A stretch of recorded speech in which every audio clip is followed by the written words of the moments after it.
Here I have my 08 ISF. Today I'm going to be doing the valley plate repair / reseal / heat exchanger repair. I'm really doing this for myself kind of, so I have something to look back on in case I ever have to do it again. But there's not many videos out there on this job, so I figured I could try to make my own, help people out.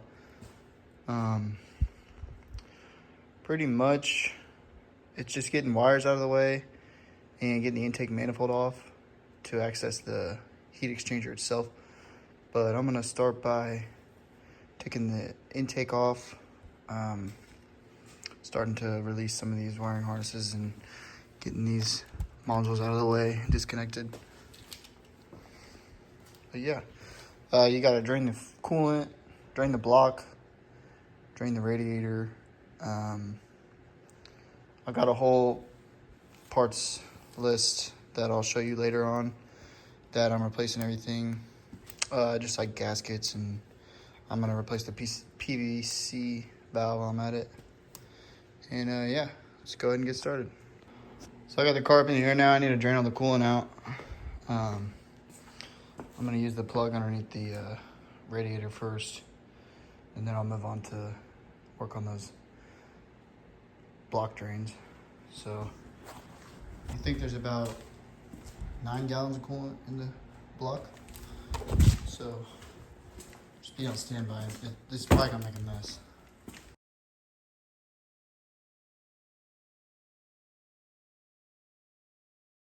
So under the car now, the radiator drain plug is right here.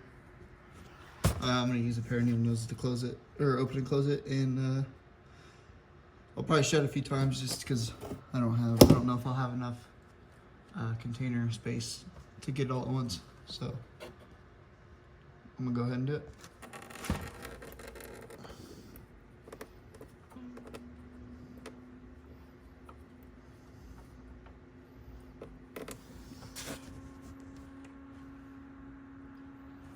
I also should mention that I'm switching over to the red coolant instead of going with the pink that these cars come with, because I've heard that the red is better for the sealant, gasket sealants, than the pink, because the red is the long life coolant, pink is the super long life coolant. So I'm just gonna make the switch. Still genuine Toyota coolant though. So I'm gonna let this drain out, and then when it's dry, I'm gonna move on to the block drains. To make it flow a little better, you might want to take the cap off. I was wondering why it was so weak. While that starts to drain, I'm gonna start knocking some of these wiring harnesses loose. A couple of helpful tools to have: some hose pliers. I got a couple different sizes. Right here, electrical disconnect pliers, and these wobble extensions. They're good to have for some tight reach places. So I'll probably be using the wobble extensions on the car. But I'm gonna go ahead and get this intake off. Pop these hoses here loose, and then get these modules taken off here. Also, while I'm doing this, I'm gonna be taking a lot of reference pictures. So anyone who's actually doing this at home, take a lot of pictures before you take stuff apart, especially connectors and hoses, to reduce the risk of forgetting something when you go to put everything back together. So I'm gonna get the intake off. These hoses, so I got the 2 vacuum hoses disconnected. I just unlatched the box, and I'm gonna pull this unit all out as one, but I gotta get this mass sensor out of here first. Whoops. Okay, you're gonna need some sort of pry tool probably to get this out. I think mine's damaged, so it'll just come right out. I'm about to put my phone down to pull this thing out, I think. Yeah. So I got the intake out. I took the shroud off here. Any of the bolts I'm taking out, I'm gonna try to put them back in where they came from, so I don't have to keep track of a mess of bolts. So any like the brackets that hold the harness in, they're gonna go back in. Now I'm gonna go under the car to the block drains. The block drains are like 2 gold copper plugs, I guess. You just crack them open. I'm gonna try to get a hose on it so I can kind of control the mess, but I need to get the rest of the car up in the air to do so. Oh yeah, and real quick, I thought I might add, you want to disconnect your battery before you start unplugging all this stuff. Luckily, I didn't get too far into it till I remembered, but yeah, disconnect the battery. In order to see/access the drain plug, the block drain plug, you're gonna need to remove this piece of plastic that sits right here, and you'll find the drain plug is back here. My camera up there. Right there. Right here is the drain plug. And I believe you can slip a hose onto that piece right there because it'll pull out and then it'll drain out of that. Similar to this, that you back that out and then it comes out. So I'm gonna try to put a hose on there. Hopefully I have them the size and then I won't make a huge mess. So I just lucked out and found a straw inside my house that it just slipped right over it and it's on there pretty good. So that's a win. I'm gonna crack open the bleeder and start draining it. Okay, so this part was pretty tricky for me. The way I made it work was I stuck my long, deep socket 10 millimeter up onto the actual plug itself. And then I had about, I don't know, probably a 3-inch, quarter-inch wobble extension from Harbor Freight. And then this flex head 1/4-inch ratchet to break it free with. And then I got the fluid flowing. So just gonna leave it on there for now, let it all drain out, and then probably close it up. But this straw here is working great, so that's wonderful. I think this is the only plug. I'll have to look at my pictures of the thread that I was following to check. But yeah, this should be the rest of the coolant. I just checked the thread that I was following. I'll leave that in the description as well. But there are 2 block drains, but this one's more accessible than the other one, so I'm just gonna call it that and only mess with that one. So I guess I'll move up top and start taking those modules off the top of the engine and freeing up some of those wiring harnesses. Okay, so I'm gonna start over here, pop this out. Then there's 2 clips you gotta free up here and undo that 10 millimeter right here, and that will pull straight up. So that'll free that up. I'm gonna disconnect this ground here, free up this bracket, and just kind of pull these guys off of their little things, their little clips here. You're gonna have to disconnect all of the coil packs to get that harness up. They're gonna be tricky, so I went out and got these 45 millimeter or 45 degree angle disconnects, needle nose, whatever, to help me with that. So yeah, I'm gonna kind of focus on this side first and then move to. Also thought I mentioned the other video I watched. The guy was super helpful. He had a little magnet that he was picking up his bolts with after he freed them. I'm just gonna use a pick to pull these tabs up here, and then obviously it's gonna take 2 hands, but that should slide right out of there, and that would free that up. And then I'm gonna put this bolt right back where I got it from. All right, so that one's free. I'm gonna go ahead and get this ground off of here, free that one up, and also remove this here, and then yeah, that harness will be free there. Okay, so I got this bracket here freed up. I put the bolt back. I got that disconnected already, and it looks like there's a sensor down there. Go ahead and disconnect that.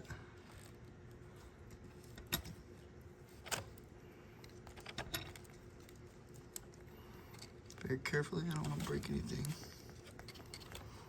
I'm I'm gonna use 2 hands for this.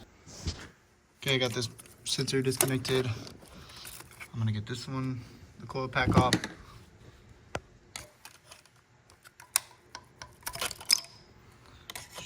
Shoot this other one here. Reposition. Shit.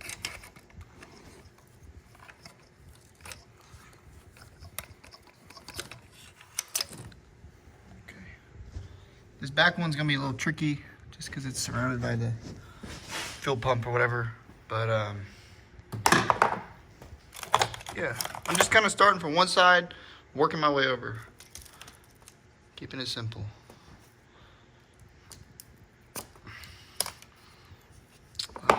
Looks like this bracket's gonna have to come off here. There's just a tin right there. Let's see, I'm gonna have to disconnect these. Okay, so apparently I've already misplaced my 10mm socket, but little update, I disconnected these two. I still need to get this bracket off of here. Disconnected this sensor. Gotta get this bracket off of here, I think. Yeah. One coil, got this one off, took that bracket off. This sensor's gonna need disconnected. I'm gonna have to get these off. I got these coils off. I disconnected the fuel pump. And then there's a plug back here. What else can I see? And down there, real deep, there's another coil plug. Let's see if I can get it in frame here. I can barely see it, but I think I can access it. Hope I don't have to take the battery out. So I found my 10mm, and after like 5 minutes of struggling with that tiny little clip there, trying to pry it out. Where'd it go? Hello? Yeah, this little clip right here, I realized that there's a 10mm right next to it that I can just take that bracket off. So I'm glad I didn't break it, but it was a pain. So I'm gonna take that bracket off, and then I should be able to access that coil down there to disconnect it. Okay, so that did the trick. There's also another fuel pump or something right there. I gotta unplug. And then, yeah, that goes to the fuel injectors, the secondary ones that are on the intake manifold. So I gotta disconnect that, free up this clip here, and then I think, yeah, there's a few more connections right here. Oh shit, there's a lot of crunching going on. Yeah, that's about, might be it for the passenger side. Still got that alternator wire to sort out, but yeah, I'm pretty freed up over here. Besides this one.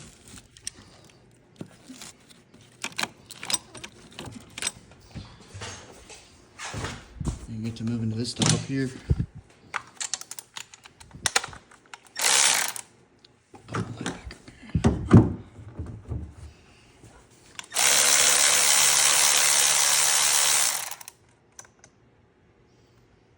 There's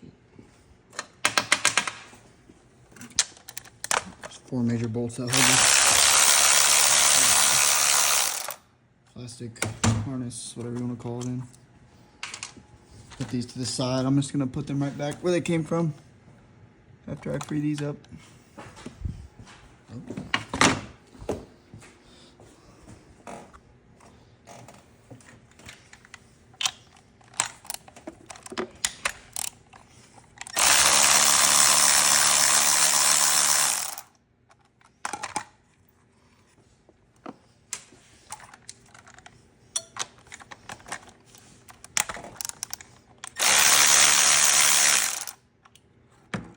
Start on these modules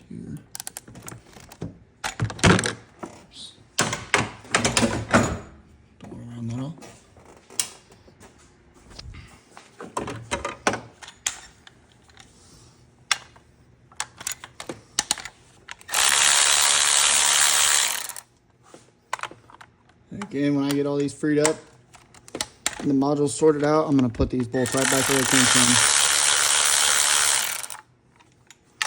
so I don't lose any. Shout out to Matt Armstrong for that tip. Okay, I'm gonna put my thing down and, well, actually, I'll just show you. Push down on those tabs and lift those up. This one's self-explanatory.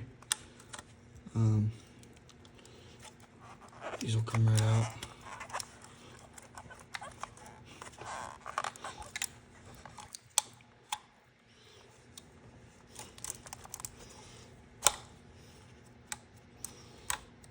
These connectors are real brittle, so I'm being very careful with how I handle them.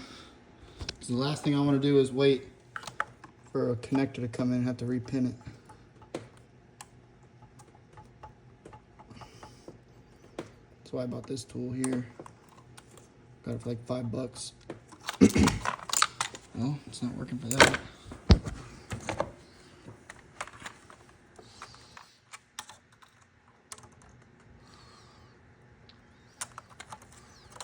I'm about to put my camera down for this.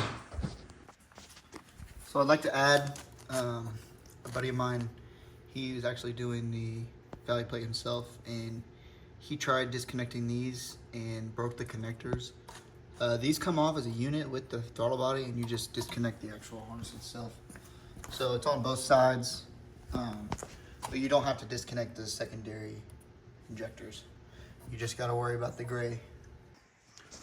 So I just found that in order to pull these off, you got to push these all the way down until you hear a click, and then they'll slide off. So don't just go yanking on them. Make sure they're pushed all the way down. Yeah, that one's been a pain. I got this one all freed up. A couple more tins and I can pull that off. Then this one will be free as well. So I got these modules off. I went ahead and labeled them front and back just so I don't mix them up when I put them back on. So I got those to the side now. I'm gonna put all 8 of these back on the studs they came off of. And then I'm not sure what I'm gonna do next. This job is fairly straightforward. There's just a lot of wires you have to get out of the way.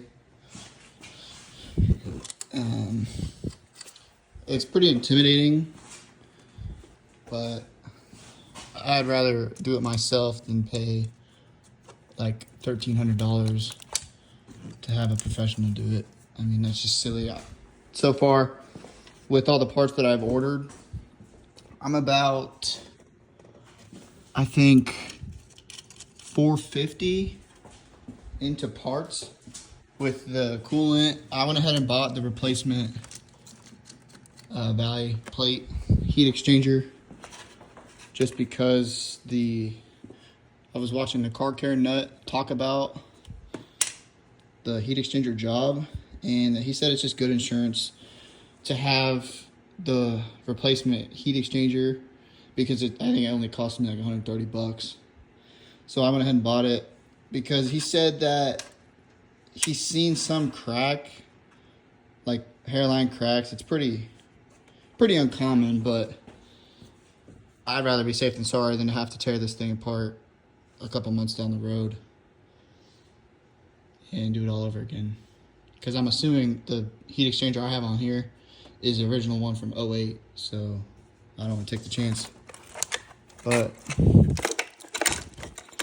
it's coming along pretty well. Well, that just snapped. I haven't disconnected any hoses yet. I'm gonna free up the wiring harnesses first and then go on to the hoses. But I'm pretty sure these lines here get disconnected. And I think from the video I watched, again, I'll link it in the description for another reference, coolant came out of these, so it might make a mess. I'm gonna have to take the throttle body off eventually. Just pop this hose off of here. It's a vacuum line for the intake. I'm gonna take this bracket off here, put the bolt back, and just kind of tuck it down here, keep it out of the way. I'm gonna just keep going and start to free the harnesses up on this side, like free the brackets up, start unplugging stuff, and then once I think I got all the connectors good, then I'll move on to the hoses and I'll just go from there. So I just freed this bracket up, I unplugged this sensor here, I freed this bracket up and kind of just rotated it off, put the bolt back there. Can't access that yet, but there are 2 plugs at the bottom of this one, pretty far down there, so I'm gonna have to go underneath the car to unplug those. And then I'll unplug these 2 black ones here and follow this one as well. There's a couple over here that I can see. There might be one down in there deep, but yeah, just kind of follow the line of the harness and unplug stuff. Pretty straightforward. This brake booster line, that is tied into the top of the manifold. That's gonna need to come off.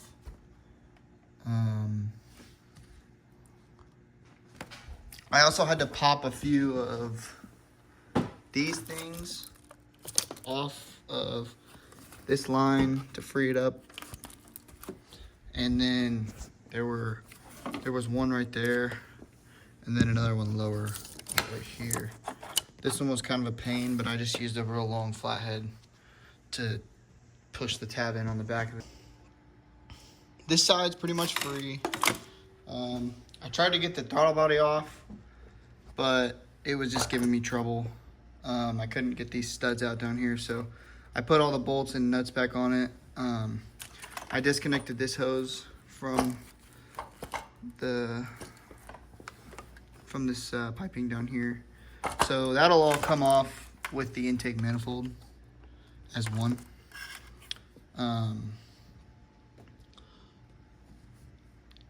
Yeah, I think that's about all I've done since the last clip, but I need to get more of this harness off up here. Try to create some more slack of whatever I can get. Once I get that out of the way, I'll start disconnecting some more hoses that are in the way. This hose here can just kind of get pulled out of the way. That's a vacuum line from the intake.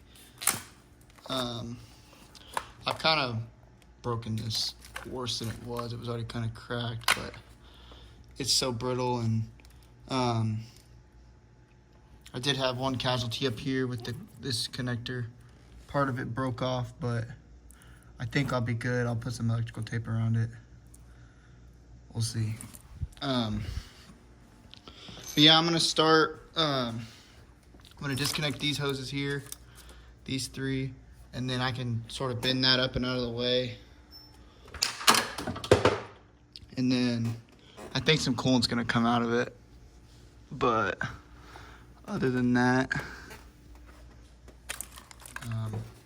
there's a hose up here on the top that I gotta get off. I disconnected the top one here, and for this hose I went to the bottom just because it was more accessible through here with these hose clamps. I will say these pliers, they are very useful. So are these. If you're gonna do this yourself, I definitely recommend you getting some of these and the 45-degree angle long needle nose pliers, because it's made life so easy just disconnecting stuff and with like hose clamps and stuff. I just lifted that up, got this set underneath here, and kind of pried on the engine with it. And then once it finally got free, I just pulled it off. I kind of grabbed it and rotated it to break the seal because it kind of sticks to the metal. There's bracket here. There's another one back here. Let's go. Yeah, right back here. Once you free that up, you can fish it through here, and then it can just kind of tuck behind the hood strut. Okay, now I got it tucked up over there. Another tip, mine snapped, but this will be clipped to here. You just need to push down on the tab to release it. But apparently I snapped it. Again, I'm putting all these back to where they go, so I don't have to keep track of them. There's another one up here. I'll go ahead and put back. Oh shit. I lost it. So I'm getting to the point where I'm starting to be able to access the intake manifold. The sketchy part is going to be taking it out without messing up the injectors. The secondary injectors, which are right here, that fuel line, or the fuel rail, I guess, is connected to the intake manifold. So I'm gonna have to unplug it. I think I already unplugged it, but I might have to, yeah, this fuel line right here, there's a plastic clip on it. It's gotta come off, and then you can disconnect the fuel line. Yeah, it might be charged, but and if that's the case, I'm probably just gonna wrap a towel around it and disconnect it, because when I did valve cover gaskets on my old IS350, the gas blew up in my face, and it didn't like catch fire, but oh my god, I got it in my eyes. It was horrible. I definitely don't want that happening again. Okay, sweet, that it didn't break. Grab a rag and I'll disconnect it.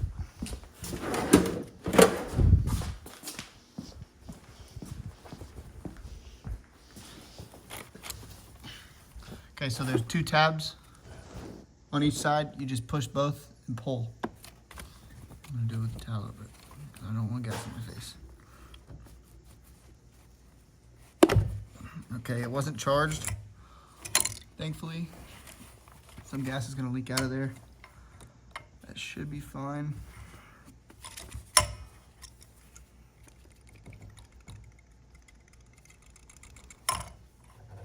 Just don't be smoking a cigarette.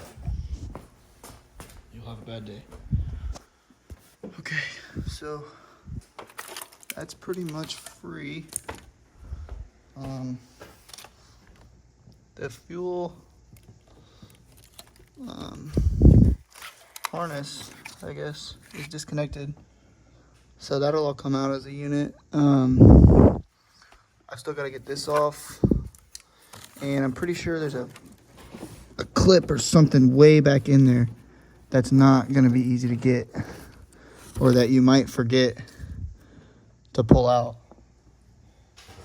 before you take the intake manifold out, and it might hang you up. So I'm gonna have to get that out of there.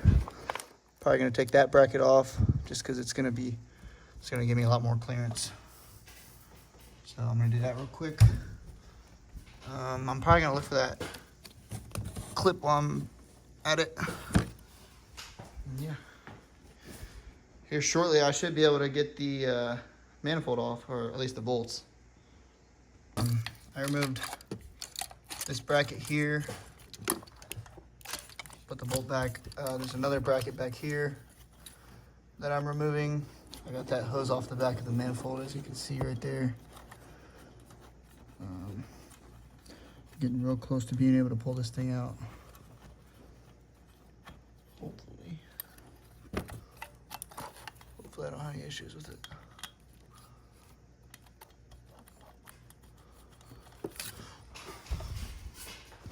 I may just go ahead and take this shroud off of here and pull the windshield wipers off, but I don't know if it's gonna be in the way or not. We'll see. I think I might just do it just to be safe. As far as that goes, this plastic is just disintegrating. It's too bad, but I'm getting pretty close. This fuel rail's completely detached. I may have to pull that out of the way. Might just zip tie that back just so I have enough clearance. Yeah.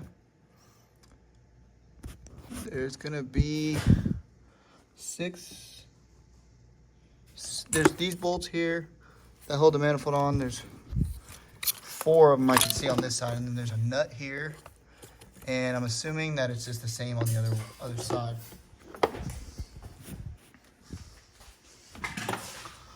But as far as this side goes, this here, I don't think, oh yeah, it's attached. There's a 12 millimeter. I think it is. I think this is my 12, yeah. This right here, yeah, that's gotta come off because that's securing this line over here. Let me pull that off real quick. Got that one off. Pretty sure that's all that's attached to the intake manifold so far. The trickiest part is just gonna be fishing it out. I need to figure out if there's another way I can get more slack off this harness. Cause man, it's gonna be a pain trying to fish it out of here. I may need to wait for someone else to get here and help me. Cause yeah, that is on there. Let's see what I can do.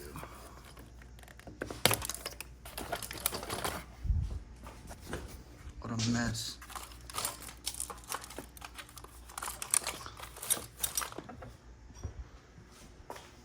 Is there a way I can get this up? No, it's just gonna go that way. So I guess it's gonna have to come out towards me.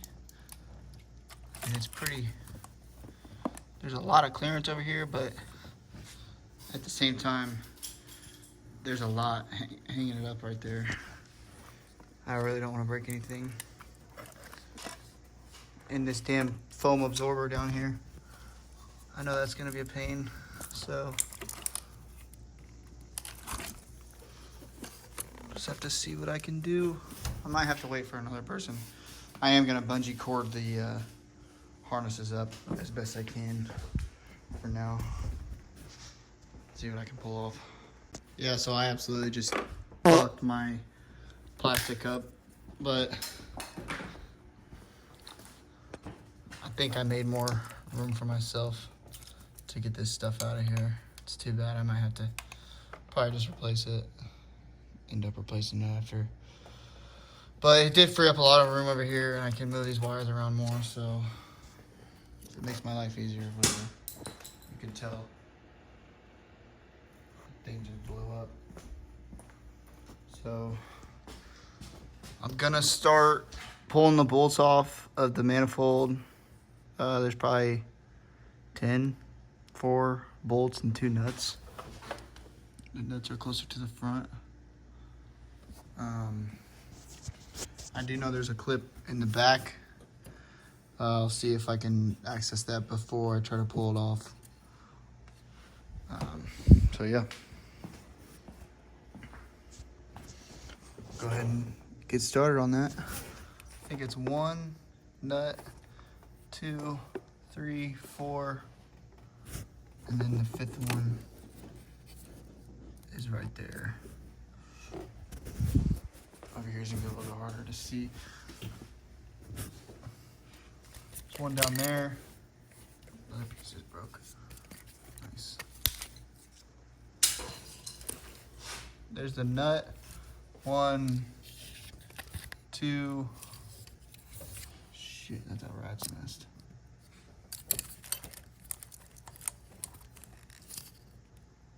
3. You can see it. And then the 4th one is back there somewhere. It's gonna be a pain.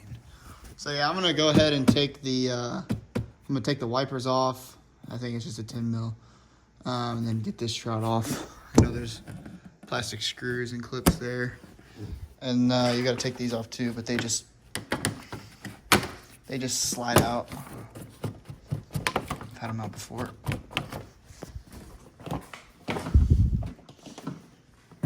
Come on, guy. Yep.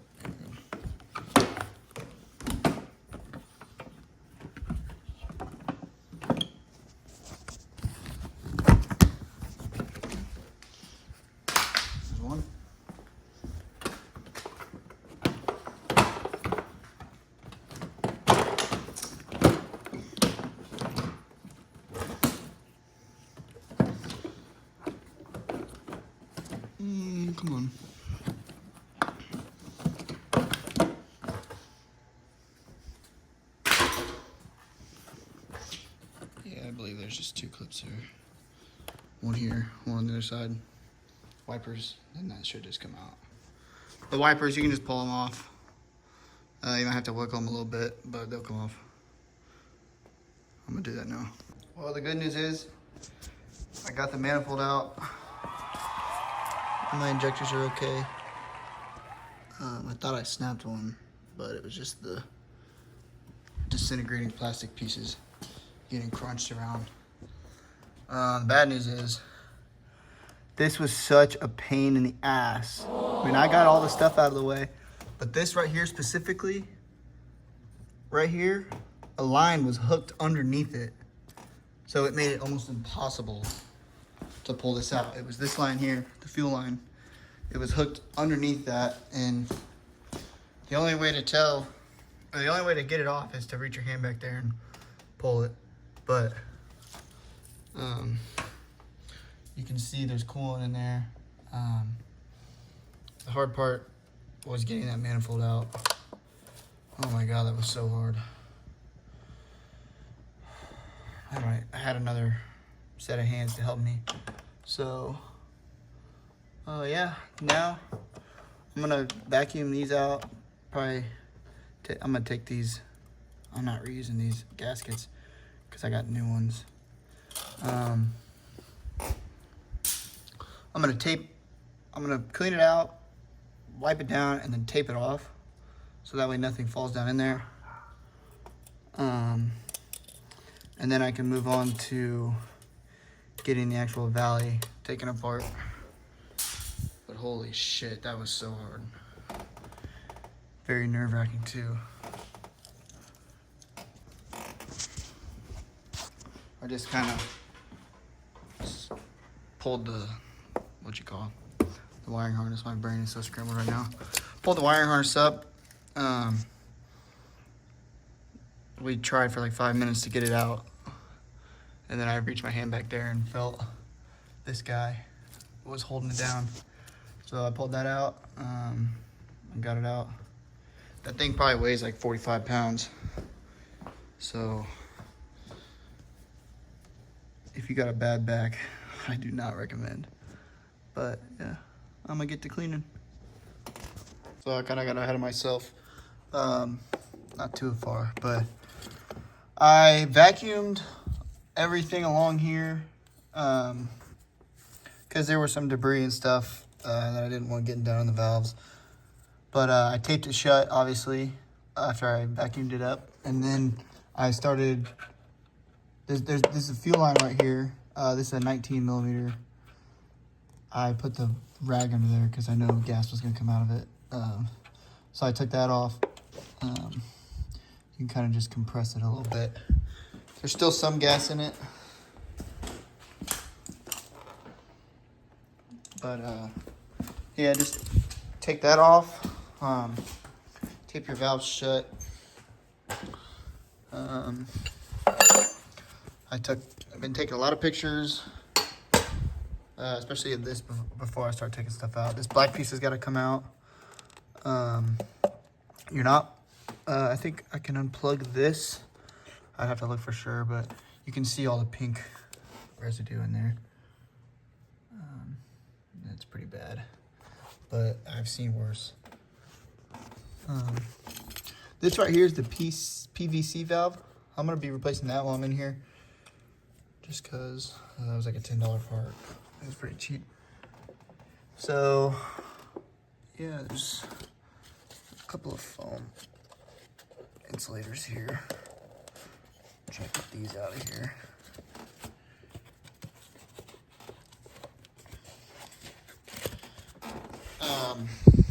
For future reference, I feel like if you know your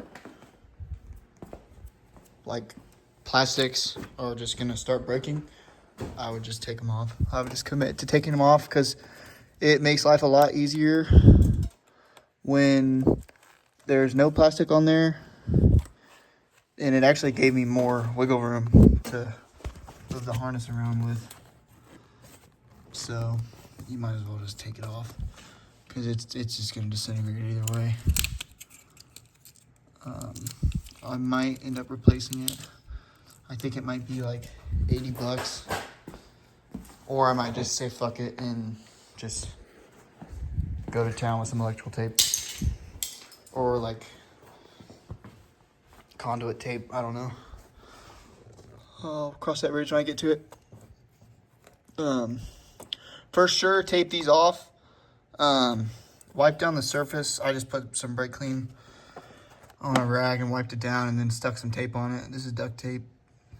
But you don't want anything getting down there or you'll have a very bad day. Honestly, if you don't know that, you probably should not be doing this job. When I pulled the intake out, I probably already said this, but I thought I broke an injector and it was very scary. But the way they come out is they sit there and hang out from the bottom of the intake. And I'm assuming that's how people break them. I don't know really about the other ones. I do know these clips here are extremely brittle and that they mostly all the time will break. I think there's gray ones. Yeah, the gray ones over here. They don't break as much as the black ones, but be prepared to replace a lot of them. Looks like I got lucky with that first one. Oh, yep, see? It just snapped. They're real easy to repin. I've got a guide that I'm gonna follow. I'll probably put it in the video.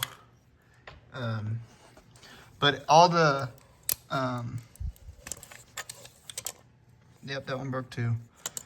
All the forms that I've been like using and all the videos that I used, I'll link them in the description to give credit. And it won't hurt to see what other people do. Those other videos were extremely helpful and yeah. So I'm gonna go ahead, take the bolts off of this black plate, get the black plate out of there. You kind of gotta fish it through. It's still got the PCV.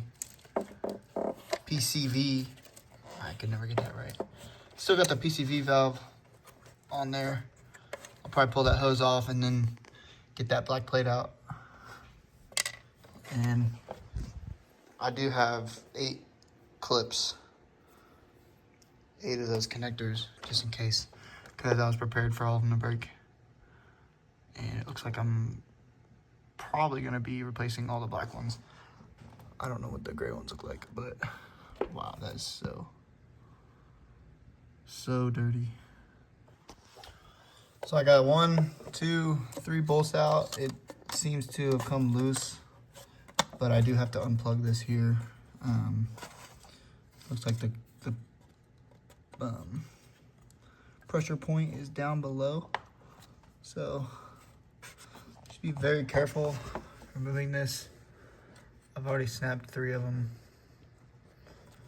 Shit, I'm scared. I don't want to fuck this one up. Yeah, just be very careful with this one. Hell, I might try to whittle this out of here without taking that one off.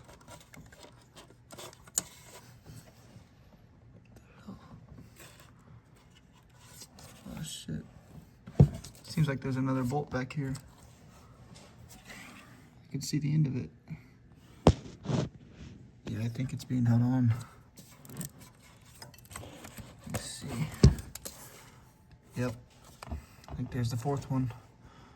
That's gonna be a fun one to try to get out. Or use this 1/4 inch. Huh. Okay, so again, these are coming in clutch. You really need to get some. I successfully got this off without breaking it. Thank God. At this point, any connector could go at any disconnection. You know, like at any point they could just fucking break. So I haven't got that bolt out yet. I had to get this plastic clip out because there's two harnesses right here that are so close together I couldn't get a socket to that, but now I've got a pretty good access point to that tin. So I'm gonna put my 1/4 inch deep socket tin back there, and I should be able to get it pretty well. Should at least be able to access it. It'll probably take 800 million half turns, but yeah, I can get on it pretty well right now. So I'm gonna get this pulled off. Hopefully I don't drop the bolt, and then this black piece should come right off. I got it out. So now, very carefully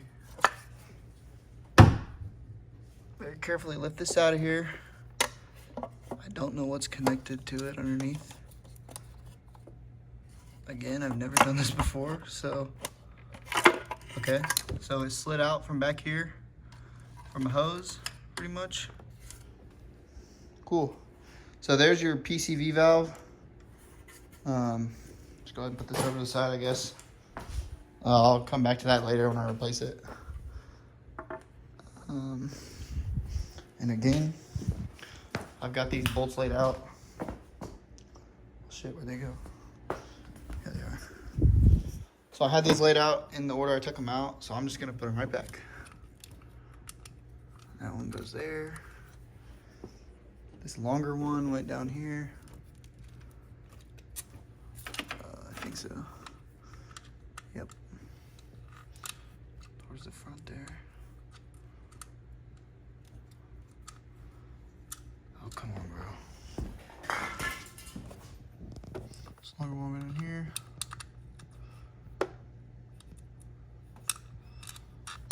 Dude. That's not right. I think it went over here. Yep. Nope. Shorter one went over there. So why is this not going in there? Not trying hard enough. Ah, there we go. This third one went here. And this last one. The last one came out of this hole, but I'm not gonna put it back. Actually, I can thread it into this. Yeah, whoops. Dude, oh my God. All right, moving on. So what's next? So I guess this is when you would start the cleaning. Oh, that's really bad. Holy shit. I'm gonna unplug things, kind of get stuff moved around, and then go to town. Well, actually, yeah. I'm gonna get everything unplugged, pop these off, get this wiring harness, that should go up there, and then I'll have a pretty good view of the valley plate and everything else that needs cleaned. Just got the ground wire taken off and the bracket right there and there. I went ahead and zip tied the harness up here with 3 zip ties. And yeah, so it's a pretty good stopping point for the night. I got it all out. I've probably been working on this thing for like 5 hours, maybe. Of course, it takes a little longer than I've been filming all of it, but I just want to be as thorough as possible, and I don't want to mess anything up because I have messed up stuff before and it's no fun. So I'd rather do it once than have to do it again. But yeah, so tomorrow, before I take the valley plate off, I'm gonna clean the shit out of this thing. Try to get it as spotless as I can. And then once that's done, I can disconnect these hoses and pry at the valley plate. There's little tabs here along it. I think there's 4 of them. Yeah. 4 tabs to pry on. That'll come off, and then we'll get to reseal it. Still waiting on the other heat exchanger though. But man, that is really bad. It's thick.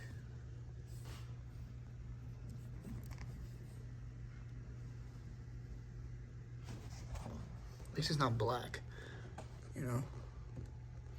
I feel injectors are pretty good. You just don't want to put any pressure on these rails because you will be very sorry if you do. And again, just be very careful around these camshaft sensors too. I think that's what they are. I don't know for sure. I'm not a mechanic.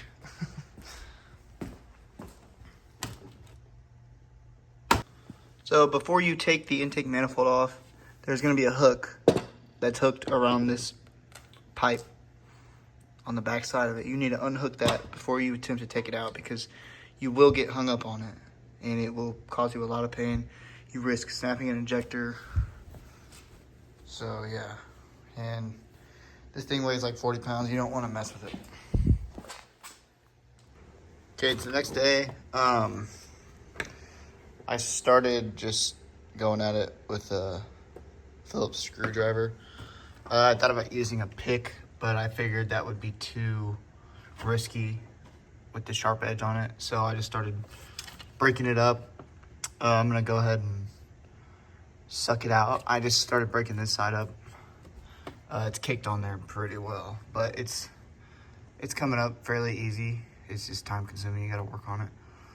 So I'm picking away at this down here, and it goes so deep that I don't even know if I've touched the bottom yet. Yeah, I think that's the bottom there.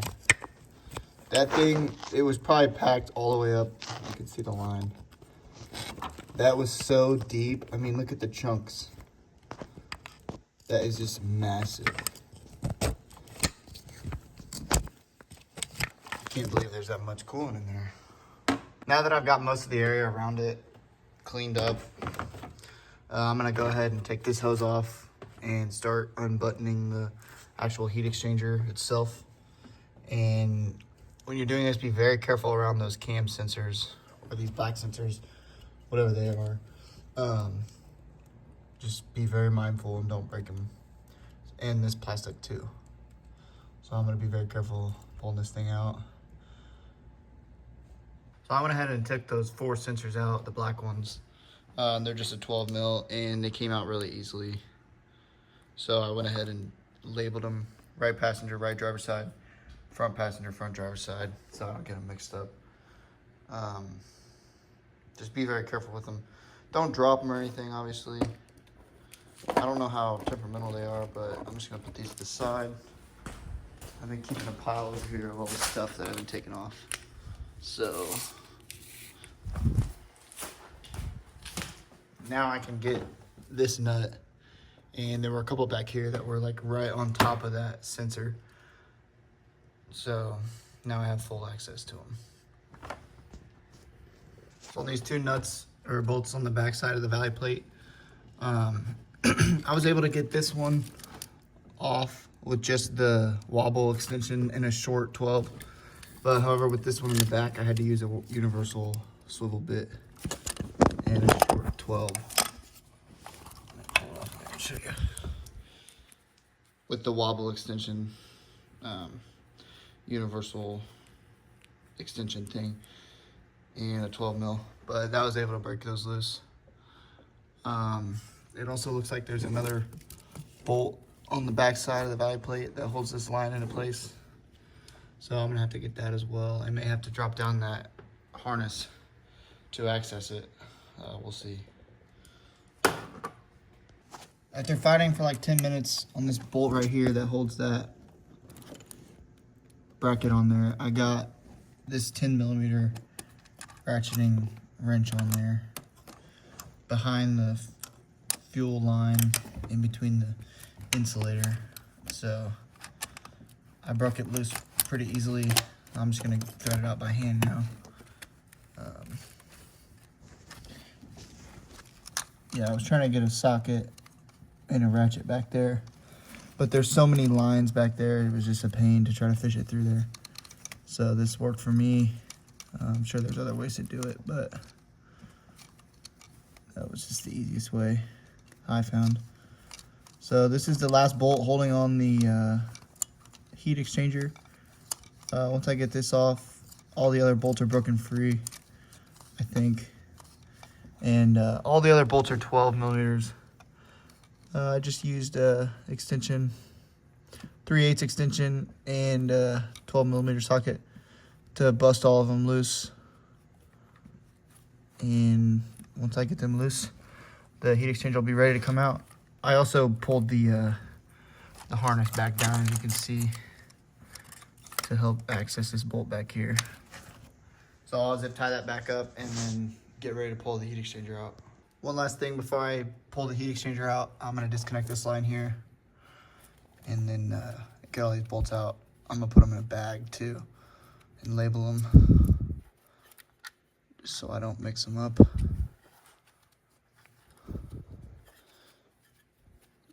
On the new heat exchanger, I'm gonna have to switch over all these studs that are on it. Shouldn't be too hard. They should just pop right out. Because I doubt the new one comes with them, so.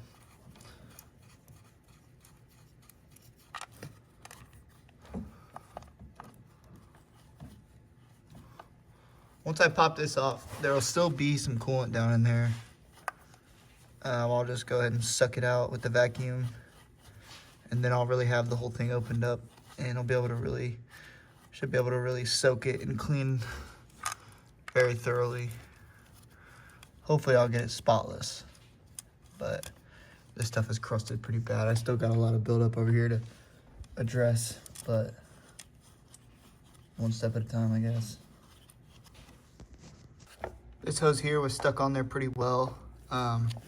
I just sat there and started here at the front and just kind of, you'll hear it kind of squeak, and then once you hear it squeak a good amount, it'll start to really move, and then you'll finally be able to slide it off. But I mean, it was pretty stuck on there, so I didn't want to risk snapping it or anything.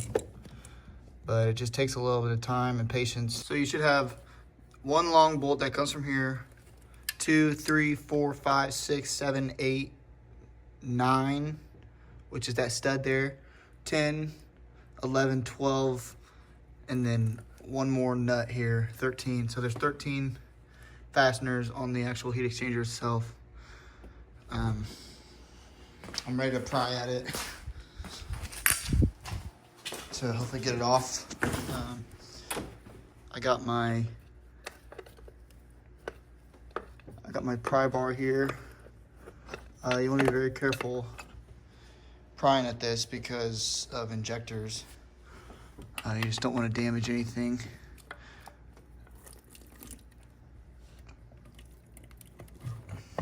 Okay, there's one. I'm just gonna kind of start at the back here. Okay, that's pretty loose. Try to get at these corners here. Okay. So there's this cylinder here that's gonna come out with the plate.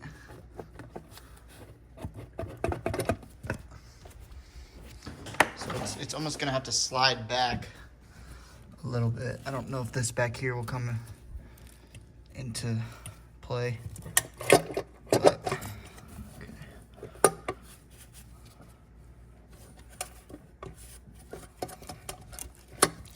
Okay, there's a 14th bolt here, apparently.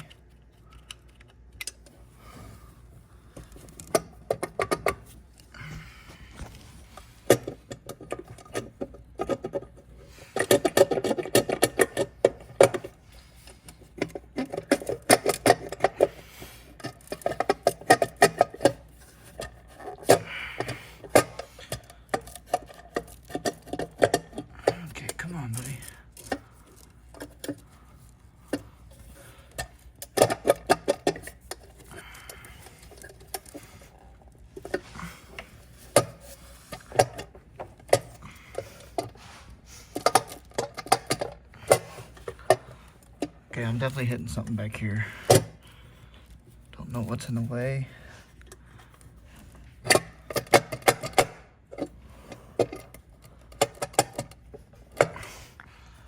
think I'm gonna need 2 hands for this. Oh shit. think it's the studs that I'm getting hung up on.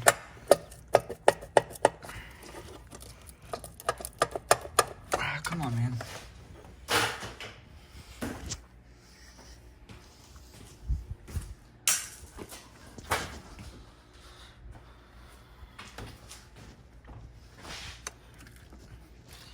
It might not be a bad idea to remove the studs.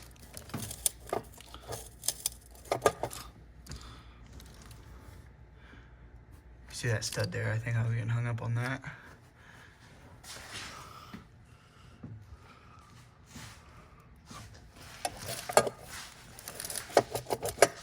Come on.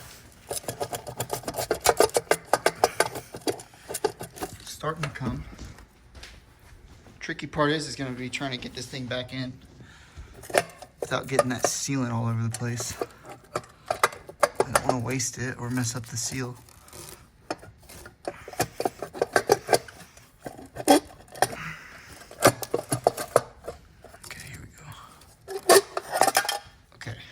Got the cylinder piece out. Should come out real easy now. This is what you have to watch out for when you go to put these back in. I got new O-rings for these, so these will just go in the trash, but I'm gonna clean this out real good, because when you go to put these in, these O-rings, they have a tendency to slip back and mess up the seal, and then if you're not cautious enough, you could have just a straight up mess of it leaking everywhere. So here's the heat exchanger. You can see the gasket's just falling right off of it. This definitely looks like the 08 seal. I don't know. I mean, I've got 118,000 miles on my car.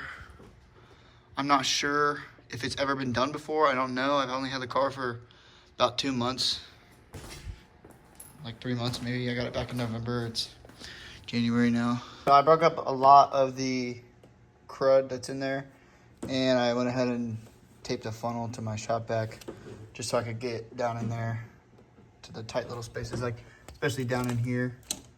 That goes so deep into there. So I definitely wanted to get all of it out as much as I can.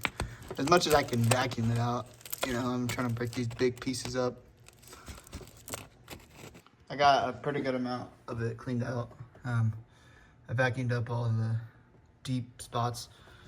Now I've moved on to starting to clean the gasket area around the valve plate. A couple of buddies of mine, they told me Scotch Brite and brake clean on it, and it works really well.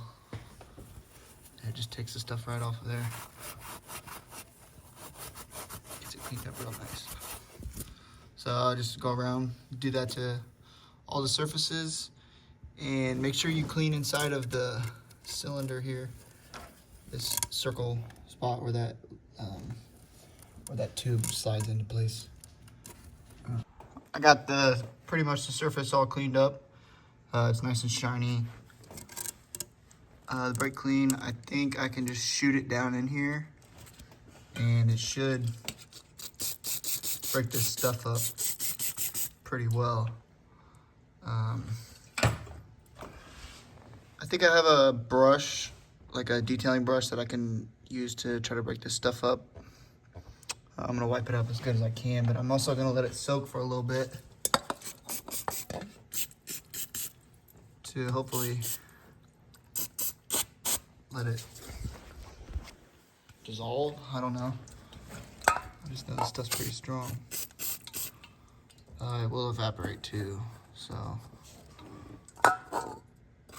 just try to keep it away from the electronics. But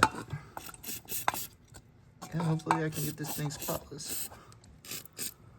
It looks like it's working pretty well so far. So I'm gonna get that brush and try to break it up and then wipe it out. So at this point, I'm gonna be addressing these broken connectors. I just replaced this one. This was a black one. It was super simple to repin them. I followed a forum post all you have to do, you just need a like a pair of pliers and, well, I'm using channel locks and a pick. There's this little white thing in here. Here, look. I'll try to do this one-handed. You're gonna slide that out. Real simple. Yeah, just like that. It's gonna slide out. That's the secondary lock to the wiring that's in there. It's kind of sketchy the way the guy on the forum post showed me. He just kind of crushed the connector. You'll see how easy it crushes. But you want to note the way you're taking the wires out, because they got to go back in the same way. So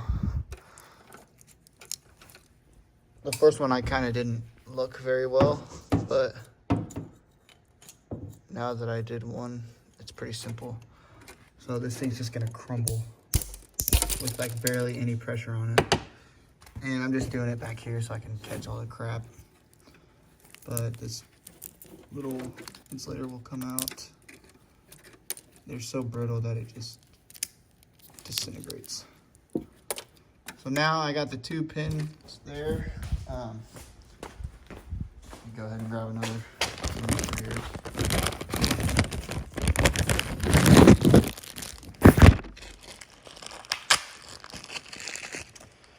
Alright, so this is how they'll come in the new packaging. And I got these on Lexus Part now. I think they're like $10 a piece. They're already out.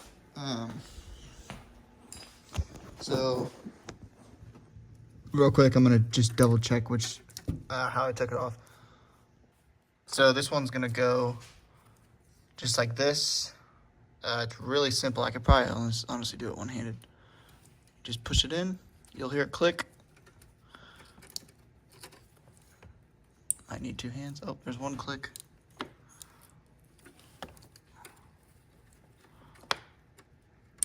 Two clicks. And then once you hear the 2 clicks, you simply just push the secondary lock in, and there you go. There's 2 done. I've got 2 more to go. All the gray ones, they're all in good shape. I didn't have any issues with them. For some reason, it's always the black ones that break. I just played it safe to order all 8 of them, just in case. So I think I'll have 4 extra, because I think I'm just gonna reuse these. And yeah, I'm pushing on the tabs. They're pretty strong still. So yeah, I'm gonna go ahead and do these other 2. And then that'll be done. And then I'll move on to the actual heat exchanger. I'm gonna go ahead and lock this coolant drain down here off. I've got the 10mm deep socket, and that's probably about a 5 or 6 inch wobble extension from Harbor Freight. It's 1/4 inch. I got my 1/4 inch flex head right here. I'm just gonna snug that up. Don't over tighten it or anything, just get it snug. That should be all you need. Found it easy just to get the ratchet like that, kind of take it in there at an angle. And then you should just be able to tighten it down.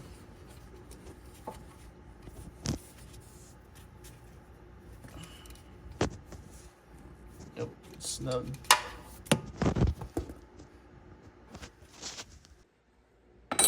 I'm still waiting for the new heat exchanger to come in.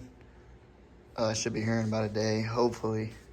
But I'm gonna go ahead and swap the PCV valve. It's a 22mm size.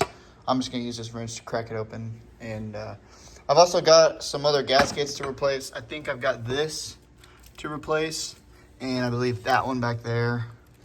I'll have to check for sure, but I'll pull those out soon and get those going.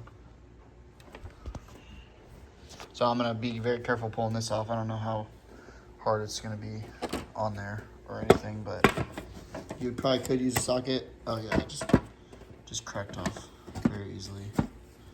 So I'll probably try to clean this stuff up as well, just because it's pretty dusty. and such, but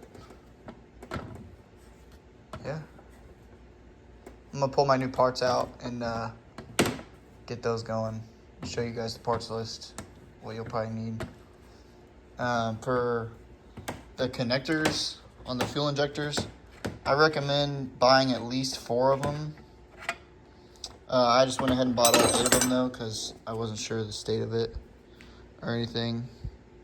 But 4 if you're a gambling man, 8 if you just want to be safe. So let me go grab those parts. Okay, so here's the PCV valve. This little gasket here, I believe, is a part of that black box that is a part of that as well. Here are the housing connectors for the fuel injectors. That would be the part number right there. I found those on Lexus Parts Now. I got 8 of them for $190. Throttle body gasket. These are 2 intake manifold gaskets. Here's what I'll be resealing the valley plate with. This is what they use from the factory. I just got some miscellaneous clamps.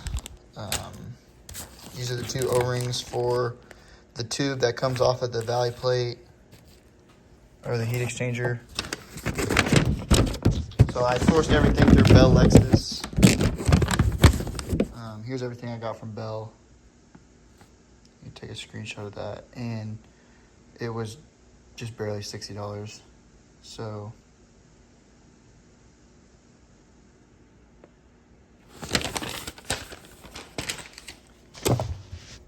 I got the new heat exchanger and these from Lexus Parts Now.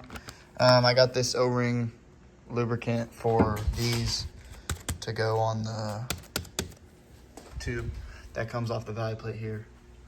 So yeah. I'm gonna need to swap these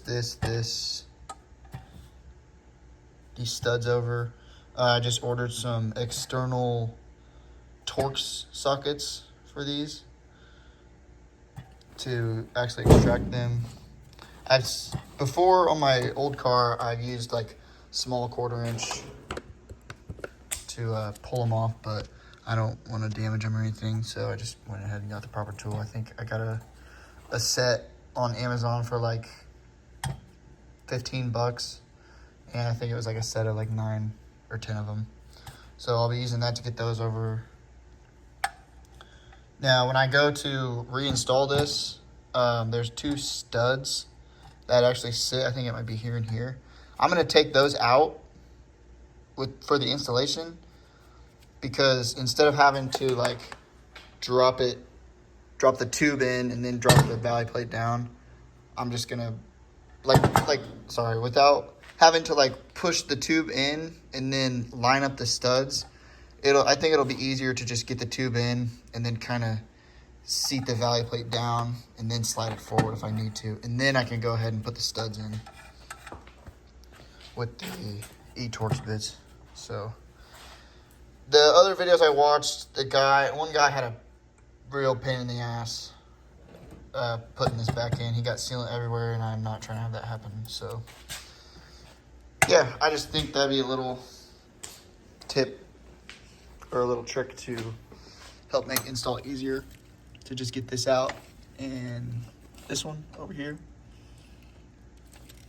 I also don't know if I mentioned, I cleaned inside of here with brake cleaner. And yeah, I'm gonna get these 2 gaskets replaced now. Okay, so for the removal of this gasket, I just got this hook here, this hook pick. I'm just gonna kind of work my way around it to try to free it up. It's probably pretty old, so it might not want to come out, but just be careful. Kind of just pry on each side. Don't just go crazy on one side. Oh shit, no, that just that just got lost. But yeah, this will just slide on in there, and that's that. Just get it flush. Yep. All right, for this next one, I'm gonna try to use this hook right here. and kind of try to pry up here. See if I can work it out. Yeah, it looks like it's working.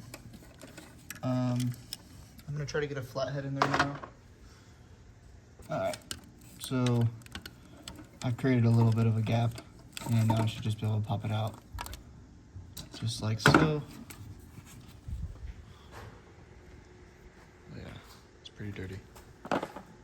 Here's the new, and I'm just gonna push it right back in. Make sure it's seated. And there you are. All good, good as new. Now I put the new PCV valve in. I know I kind of skipped it, I got sidetracked. But it comes with a new O-ring and everything. Just screw her in.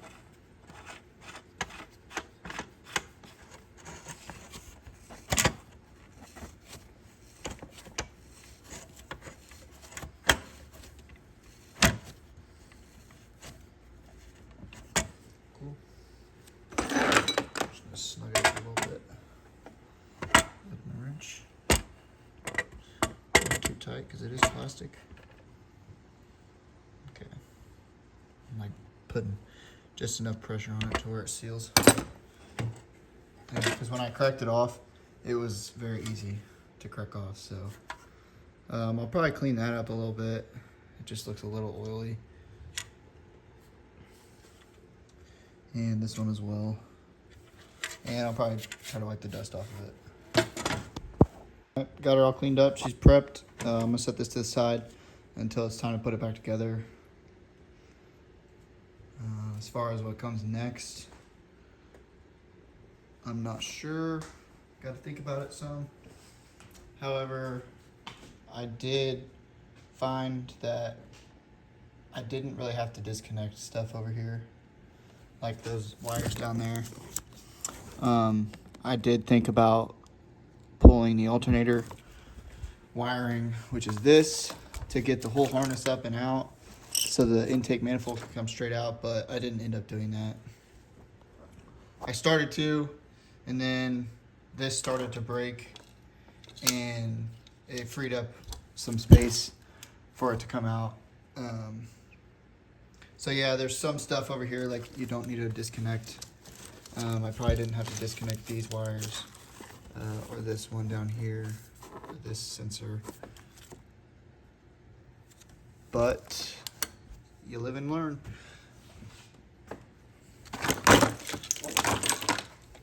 I don't even think I had to disconnect these coils over here anyways. So I already went ahead and shut off I closed the block drain on the side that I opened, and the reservoir, or the radiator, is shut off. A couple guys on Facebook told me that I should try filling it with distilled water before I put actual coolant in, once I get the valve plate on and the cylinder set or whatever. Like, once I get that put on and the tube in, and I give it enough time for the sealant to seal, before I put the intake manifold on, I'll probably put some distilled water in it to make sure I don't have any leaks. And then once I'm sure I don't have any leaks, I can go ahead and drain the distilled water out of the block drain, probably, and then drain the radiator again, and then I could shut them and then move forward with the actual coolant. The tube has been cleaned pretty well. I cleaned the inside and out. I'm gonna go ahead and put these on now. But the silicone, this lubricant I got for it, this will go on the outside of it for when I go to slide it into place. So that way it'll be able to just kind of glide. It's not gonna be the dry plastic, and it can kind of glide through without hopefully slipping back on itself. But I don't remember who told me to get this, but it's just O-ring silicone lubricant. So I figured it would be safe to get. I don't think you can install this thing backwards or whatever, because it looks pretty symmetrical to me. So yeah, when the time comes, I'll put that in. I still got to figure out where these go. Just replace them. And then this other one here. So once I figure that out, I'll update you guys. Also, I was able to recover this that got launched into the back of the engine bay. So I'd like to add, a buddy of mine, he was actually doing the valley plate himself, and he tried disconnecting these and broke the connectors. These come off as a unit with the throttle body, and you just disconnect the actual harness itself. So it's on both sides, but you don't have to disconnect the secondary injectors. You just got to worry about the gray connector, and it'll all come off with the throttle body. So I just took delivery of my new heat exchanger from Lexus. It's brand new. There's no gasket material on it. I will, however, still wipe it down with brake cleaner. I'm just going to go through and swap over all the bolts and studs that came with it, or that came off the car. These 3 studs that are inside of it, it's a female Torx size 6. It's a 6mm female Torx.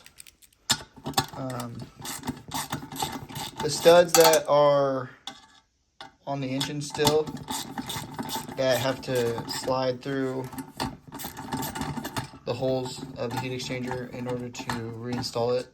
Those are a size 8. And like I'm sure I've said before, I'm going to take those out when I go to reinstall it. I got the new bolts installed. There's 1, 2, 3, 4, 5, 3 studs. I just snugged them up. And now I should be ready to prep the crossover tube. And I'm going to go ahead and install the crossover tube first, and then take the studs out of the mounting holes, and then apply the sealant, and then I should be good to install the new heat exchanger. So the front and back studs are a female Torx number 8. I'm going to go ahead and remove those. So I already sprayed brake clean on a rag, and I went through and wiped out the inside of this all the way until I felt this little ridge in there. I'm gonna go back through and clean up some of the spots that I see on the mating surface that could still use some attention, like especially right here. Just like some of the spots I couldn't really access before I pulled the knock sensors off, which that's what they are actually. They're called knock sensors. I think I kept calling them cam sensors or some shit, but I want this mating surface to be really shiny, just like the other one. And then when I go to apply the gasket material or sealant, whatever, I'm gonna put it on the inside of the bolt holes on here. So I'm not gonna go around them like that. I'm gonna go on the inside of the holes. I'll probably put a nitrile glove on and spread it with my finger, and then put a thicker line of sealant on the actual heat exchanger itself. But I read online that you're supposed to install the crossover pipe first and lube up the O-rings. Yeah, I'm gonna double and triple and quadruple check the crossover pipe so that way I don't have any leaks. So I'm gonna go ahead and clean this up with the Scotch-Brite pad and the brake clean, and then I should be able to move on to sealing it up. But I do need to vacuum one last time before I move forward after the cleaning. All right, so I got the mating surface completely cleaned. I went over it, the whole surface again with the Scotch-Brite. I vacuumed out every tiny little square section inside of the valley here, because there was a lot of like black little specks. I went ahead and lubed up the side of the transfer pipe, the crossover pipe, with this O-ring lubricant. I'm gonna go ahead and slide this in. It's pretty lubed up. It should hopefully, see if I can get this hose out of the way here.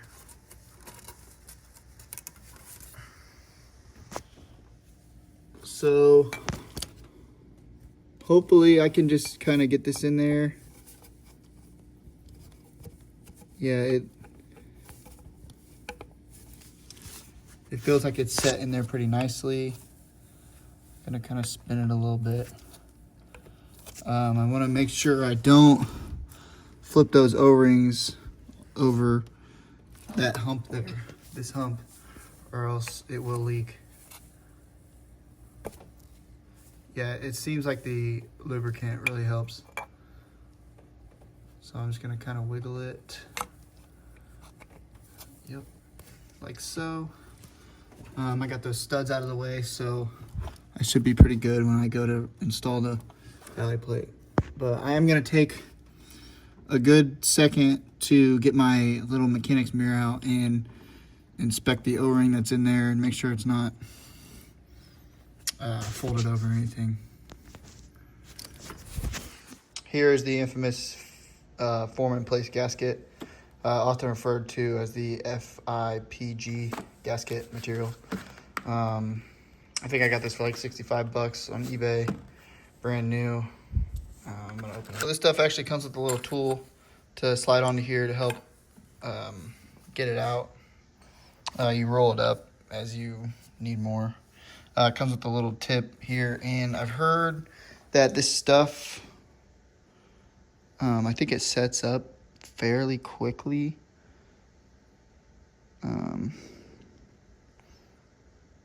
How to apply. Tack free time will be about 3 minutes. After apply, assemble parts within 3 minutes. So yeah, that's kind of scary, but I don't think it'll take me 3 minutes to get it on. Just gonna have to kind of work fast, get it on the actual surface itself, and then apply it to this new heat exchanger I got, and then I should be good. Taking those studs off will help me tremendously with getting it seated, so that makes me a little bit more comfortable putting this stuff on. So I'm gonna get this spread out around the engine itself first, just by my finger, and then I'll go ahead and put a pretty good generous glob around here. Also, I'm gonna set a 3-minute timer as well. I just cracked it open. You gotta cut the tip of it. So yep, kind of working against the clock right now. This little mirror worked pretty well. I had to kind of use my light here to shine it on the mirror, so that way the light would reflect back and I could see the pipe. But it looks good. I'm gonna lube the other O-ring up by hand, and then I should be good to move on to applying the sealant. And applying the sealant on both this and the actual heat exchanger itself. So I'm gonna put a thin layer, like I said earlier, around here with just my finger. It's gonna probably be pretty thin. And then I'm gonna put a thicker layer on the actual heat exchanger itself. Got the gasket material on the actual valley plate itself. I gotta hurry up and get this on the car now. See, okay, right here, I didn't realize it, but I need to fix that before I go ahead and put it on, because that will probably cause a leak right there. I already went ahead and lubed up the actual crossover plate itself. Yeah, I'm gonna install it now. I don't have a good way to film this, so I'll let you know how good or bad it was. So that was a pain in the ass. I got it in. I did have one O-ring slip off and I had to pull it back out, but I just checked it with my mirror again and it looks like they are both set perfectly. I'm gonna go ahead and put the bolts, get the bolts started. Probably start to snug them up. I gotta reinstall those 2 studs again, and then I'll move on to the torque specs afterwards. There's 11 bolts and 2 nuts. I got them all started, screwed them in by hand mostly all the way. I started here. Started in the middle, went here, here, here, here, here, here, here, here, here, here, here, here. I just kind of crisscrossed everything. I started in the middle, kind of bounced my way out, and basically the only thing left to do now is let it cure. I'll probably let it cure for at least 12 hours. I may circle back to it tonight. I'm not sure. Looks like my crossover pipe is good and everything else is installed. I can start reinstalling these coolant hoses because I will be filling the system again later, and then I'll be pressure testing it. So I may go on over to an AutoZone to get a pressure tester or something along that lines to use to pressure test it. I don't know if I've said this. Again, this job has been going on over like a couple days now. I got 4 gallons of distilled water over here that I'm gonna be putting in. So that way, if I do end up having a leak somewhere, it's gonna be distilled water that comes out, not actual coolant. And that coolant, that Toyota coolant wasn't cheap either. I think it was like 40 bucks for 5 quarts, 4.5 maybe. So yeah, I definitely don't want to waste that. But as far as the coolant system goes, I think I know this is a part of it. These are coolant lines. The lines that came off of the throttle body are coolant lines. I still have those attached over there, so I'll just have to find where those went and reattach them. I believe one of them is here, and then the other one is underneath this mess, and it's right there. So there's not too many coolant lines that I had to deal with. I think 1, 2, 3, 4, 5 maybe. 5 coolant lines, 6. So yeah, it's really not all that bad. You just gotta take your time. That's really the biggest setback, is the time it takes. It's just time consuming. That's why these Lexus techs charge like $1,400 for it. So yeah, I'm gonna let this sit, and then I'll come back. When I come back, I'll probably be buttoning up the coolant system and getting ready to pressurize it. Okay, so I kind of just loosely put the throttle body in here. I reconnected the 2 hoses here and here. I got these 3 reconnected, the valley plate reconnected. I still gotta put that back on apparently. And yeah, that should be about, yeah, that is all the coolant hoses I disconnected.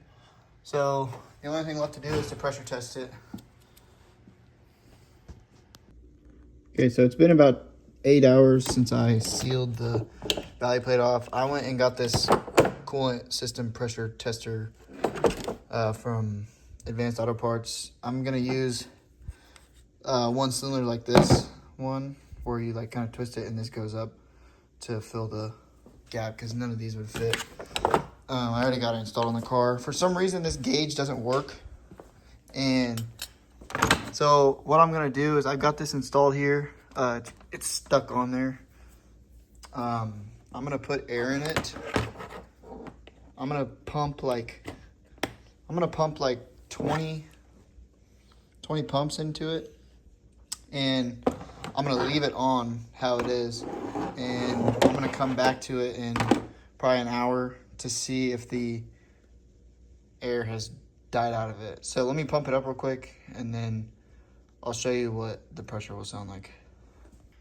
All right, so I just put like 17 pumps of air in it, and so in about an hour I'm gonna disconnect it, and hopefully it'll sound like this. So it's been about an hour. I'm gonna go ahead and pull this off. I know I said earlier I was gonna fill it with water, but I can just pressure test it with this. So I was just making sure that none of the air seeped out. It should sound the same as when I pulled it off earlier. So Yeah. So we're good, no leaks. That's relieving. At this point, I can take this off. This is just a little suctions itself in there. I can take the throttle body off. I can disconnect this, and I can leave that connected because that's gonna get covered up soon. I will start by, I'm gonna have to take these bolts out that I had transferred over to the new heat exchanger to get the, well, actually no. I'm gonna have to install those NOx sensors that I took out way earlier into these 4 bolts. A couple days have passed and now I learned what they're called.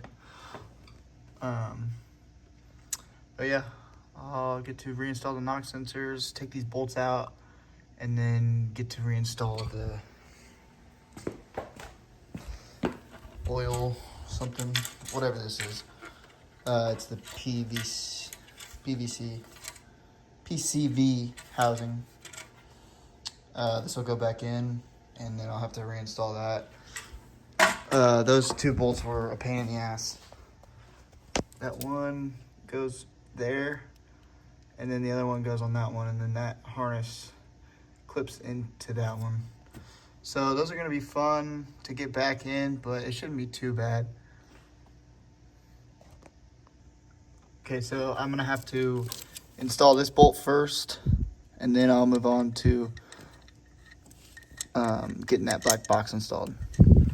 Bolts back there are the ones with the washers on them.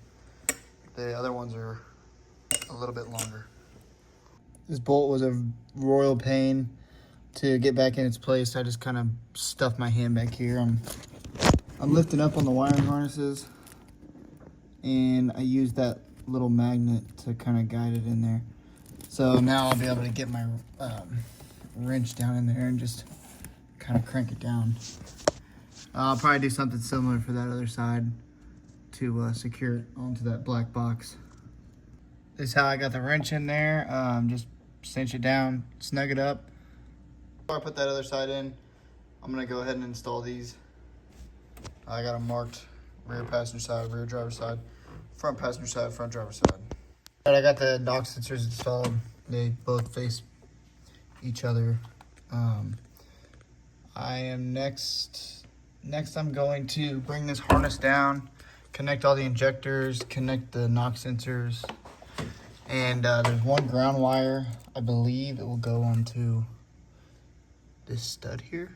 I'm pretty sure. I'll have to check my references before, but yeah, I got ahead of myself and installed the black box, but then I realized that all this stuff's got to get plugged in first, and the black box goes over it. So I'm gonna do that now. So I got all 8 injectors plugged in. I got all 4 NOx sensors plugged in. I got this ground back to where it needs to go. This is the bolt with the washer on it. I got this bracket under here secured. This connector will stay unplugged because this goes up and over the black box. Now I can go ahead. I already checked all my connections, make sure they all click. They're good. Double check all your fuel injector connectors. Make sure none of them are broken. And then you can go ahead and install the black box. I also put all these back on the little studs that they go on. So go ahead, slide the back part all the way in. Shit, let me get this connector out of the way.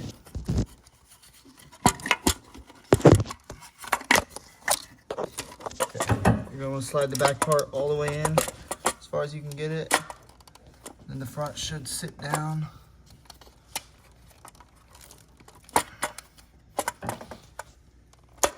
Okay.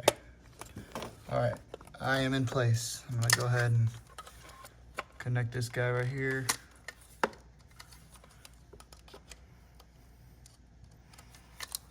Shit. Well, maybe.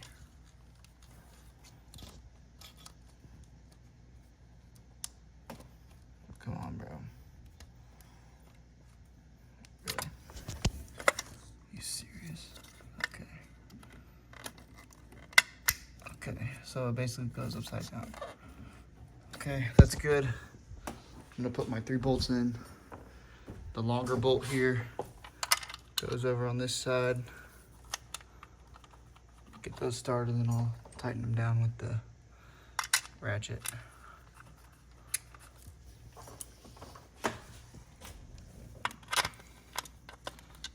Okay, these 3 are good. Now I'm gonna try to get that one in the very back. If I can recall, I think this one was a little easier than that one, but putting it back is gonna be a royal pain because getting the bolt started is the worst part. So once I get these bolts installed, I will connect the PCV valve. I got the hose sitting over there with all the other parts. I took it off. Yeah. Oh, and then the metal fuel line has to be reinstalled as well. Okay, so that second bolt, oh my God, that was a pain. I'm literally up in this car right now. I just kind of had to put it on the 10 mil deep and try like 15 times, try to get it in there and get it started.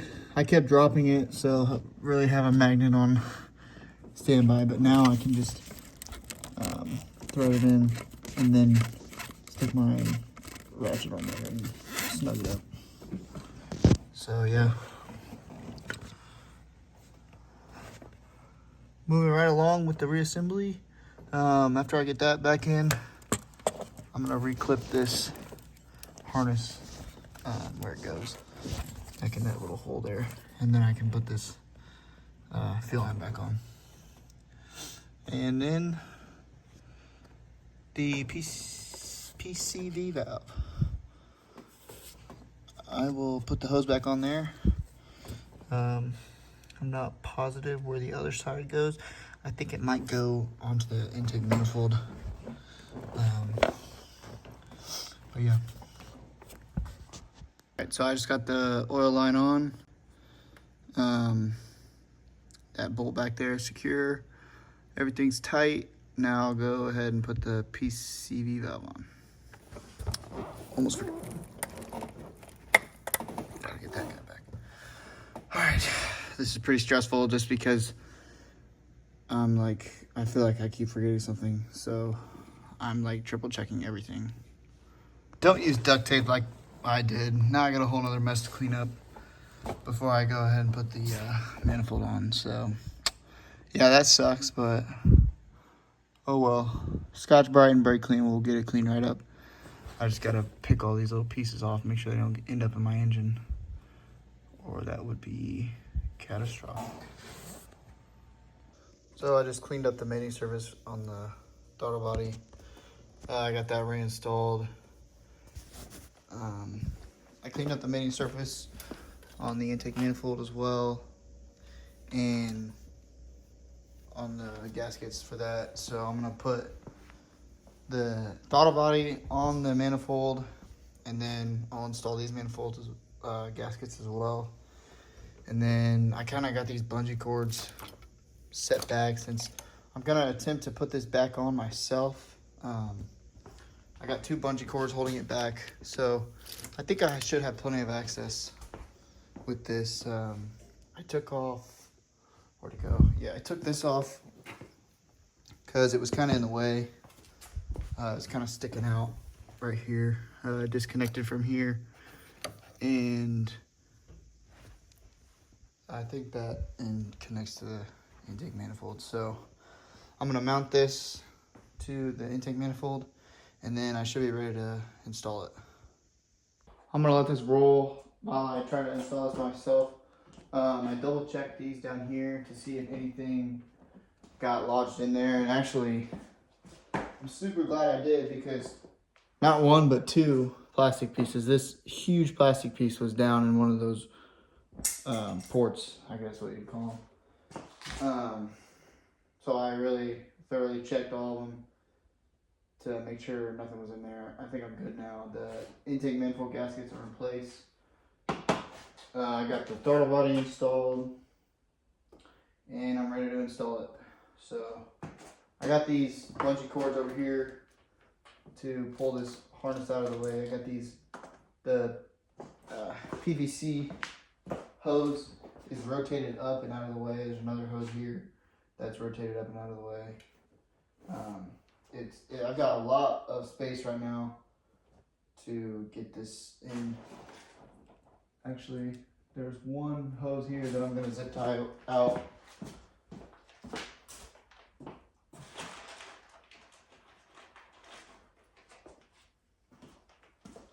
Really quick, I'm going to rig this up because I've only got 2 hands and I'm not really trying to make this harder on myself than it has to be. So I'm going to zip tie this back as best I can.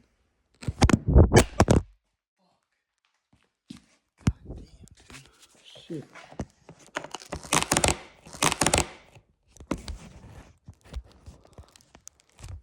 Ouch.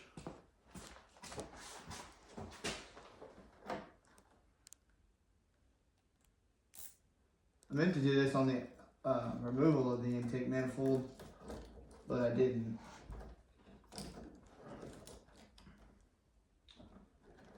Just gonna pull the slack out of these. Get this up and out of the way. Okay. So I should just be able to kind of take it and slide it over. This harness is gonna be a bitch though. Honestly. Goddamn. More of this fucking plastic. There's still pieces of plastic here that's wanting to break off. Yeah, I think that's all of it. Oh shit. This is gonna be fun. Alright. Let's do this. Oh, fuck. This bitch is so heavy.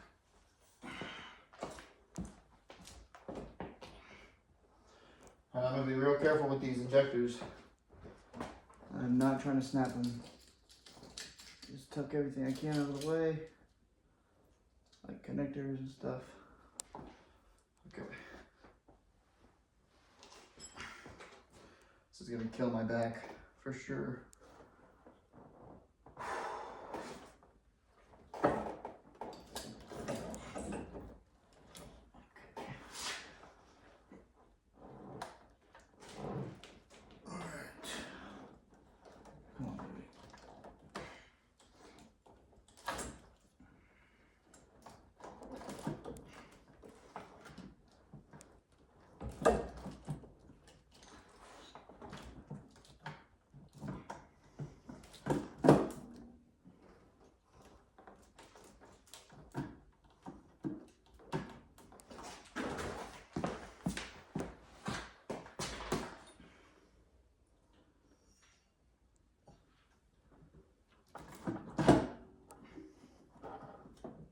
Holy shit, I don't believe it. That was pretty fucking easy.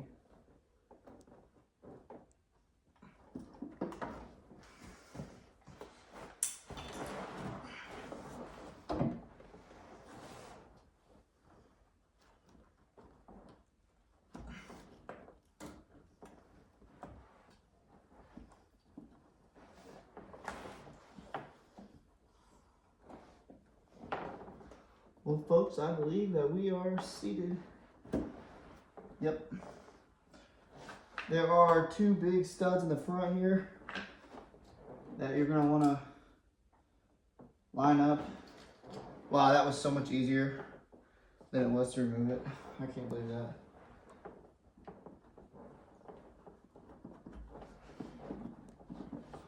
I'm just double checking that nothing got caught underneath the intake manifold.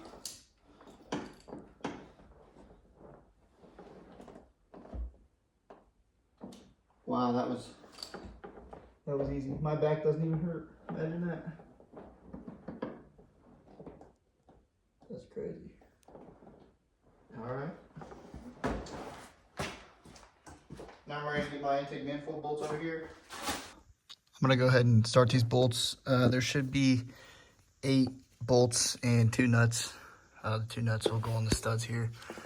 And then after that, I'll reconnect my hose over there on the chair that I took off.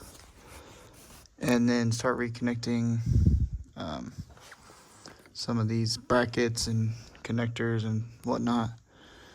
And then it should be pretty straightforward from there. Once I do triple check and double check that I got everything connected, I can then fill it with coolant and then bleed it and then start it. Well, start it and then bleed it. But yeah. Went ahead and worked on getting everything back together. I put the coolant hoses back. The 3 here, 3 coolant hoses. Started back here on the wiring. I plugged the coil pack in, fuel pump, and fuel rail. These plugs back here. Ran this ground back. Yeah, just basically fishing everything back to where it goes.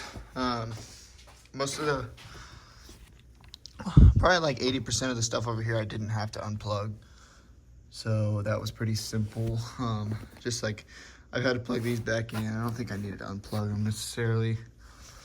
But got the modules back up here.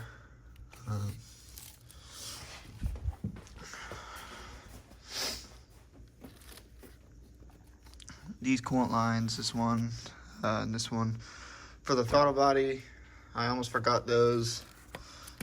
This is the PCV valve. And then I had to reconnect these, and I almost forgot to put this guy back on. I think this vacuum line or something. But yeah, I'm pretty close to getting it started. I think I just gotta put the air filter on, plug the mass sensor back in, and then I can fill it up with coolant because I already pressure tested it. I am just gonna get under the car because I was doing some stuff under there. So I'm just gonna double check that nothing is unplugged down here and everything's sorted. I got this kit on AliExpress. It didn't actually fit, so I just taped it on there, but that should be fine for what I need. I'm gonna go ahead and put a thing of coolant in there and see how that fills it. I may have to put another one, but after that I'll probably put the negative terminal on and start the car. Okay, well, she's alive. I started it up and 0 engine lights. It's probably been on for about a minute right now. It was a little smoky. Maybe it's because everything been sitting for a while, but this could take a while to bleed out. So yeah, it may take like an hour. One of my buddies told me that I should do some revs on it a little bit, but as far as everything goes, I'd say this is the end of the video. You just gotta wait until all those bubbles go out of there. And again, there's a 11 point. I'll put the exact amount of coolant that goes into the car on the screen. So once you get that much in there, you should be good. So I'd like to add, my car, it started up right away. The voltage was a little low. It was probably at like 12. It started up right away, idled pretty high at like a cold start at like 2,000 RPMs for about, I don't know, maybe 2 minutes, a little less maybe. So I shut it off. It was kind of sketching me out. I shut it off,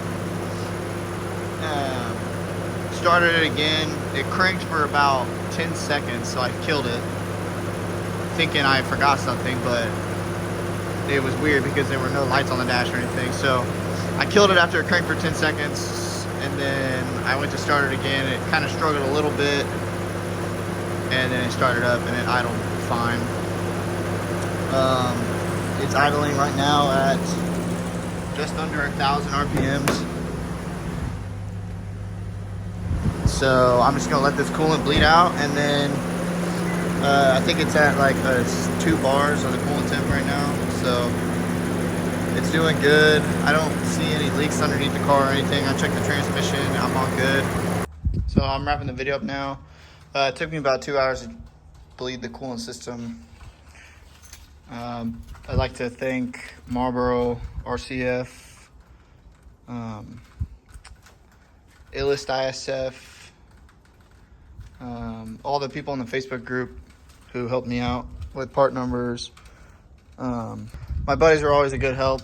They really got me through this. I had never done this job before, so it was pretty sketchy, but I took my time and got it done with no issues. So follow my video, do what I do, and I guess you have a good chance at completing the job with no issues. If you're even still watching at this point, shout out to you. Feel free to text me on my Instagram. I'll put it on the screen in the description. If you have any questions, I'd be glad to help you. Yeah, thanks for watching, guys.